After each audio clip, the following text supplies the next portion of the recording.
I am the Philosophical Bachelor, and today I want to give a special shout out to my friend Meister Zach for sharing with me his video, which is what you're seeing playing on your screen now. Thank you very much, and I'm glad you're enjoying my videos.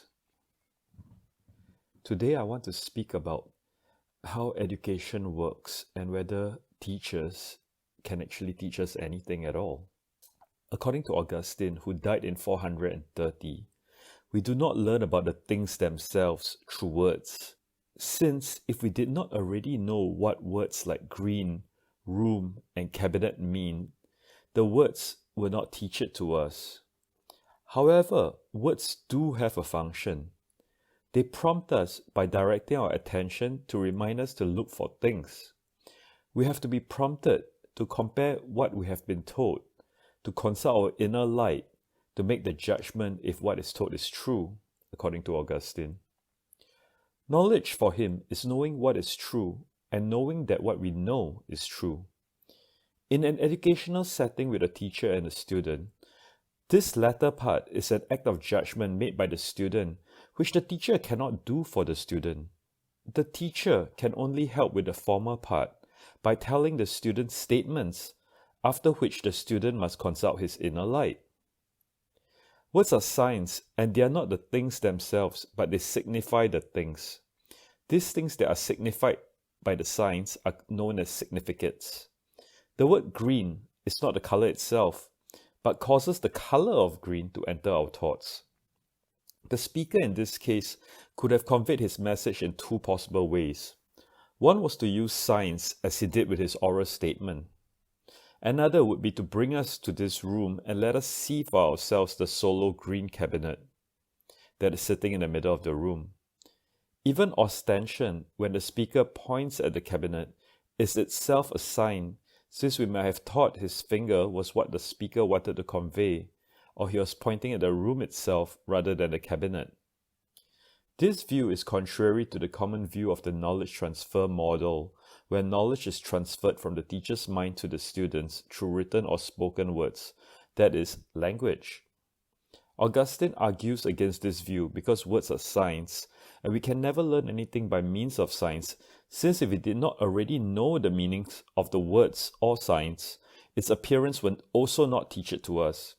For instance, if we did not know what cabinet meant, just saying the three-syllable word will not explain it to us. Instead, we need first to know the thing, the cabinet itself, and then learn that the object is named cabinet. However, once we know the thing, the cabinet can now be shown by signs. We can then also learn other signs for cabinet, for example, the word cabinet in different languages. If, however, we have a person who knows no words, such as a baby, they are not about to learn what the thing is through words in whatever language. That learning needs to come from within, from their inner light. How do we ever learn anything in the first place then? Some things are self-exhibiting, such as when we observe the act of eating, imitate it, and do the action. Some are first-hand knowledge, when we observe, for instance, cabinets. Augustine's contention is that we may learn things in many ways, but signs are not sufficient for learning. He writes, "We learn the meaning of a word, that is, the signification hidden in the sound, once the thing signified is itself known, rather than our perceiving it by means of such signification." He points out further objections to the knowledge transfer model, such as when there are discrepancies between the words and the thoughts of the teacher. For example, when the teacher deliberately lies, when he says, "We start class at 2 p.m., where he intends to wait for latecomers and ends up starting at 2:10 p.m., or makes an unintentional slip, like him saying, "You have 3 questions," when in fact you have to do only 2. Augustine attributes the actual learning to something from within us. Hence, to him, the teacher might not even have to provide information, but simply by asking questions, in the manner of Socrates with Meno's slave, the slave can figure out for himself even complex truths such as geometrical propositions.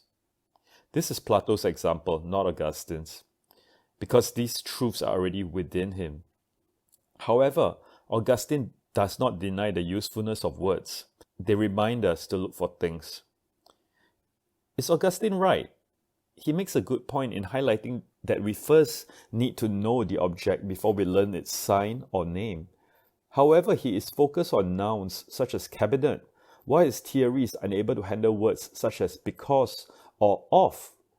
Even if we consider only nouns, he may not be entirely right, since we do have ideas of things which we only have learned of through science, such as black holes, which we know of only through explanation using words or representations, that is, signs, of a black hole. My inner light also would find it hard to judge the truth of black holes. It is not entirely clear in his illumination theory how God is providing such an inner light, whether the link is a kind of beam of light or telephone wire between me and God, or is there God inside me? If there is always this inner light telling us truth, how can Augustine account for all the untruths out there?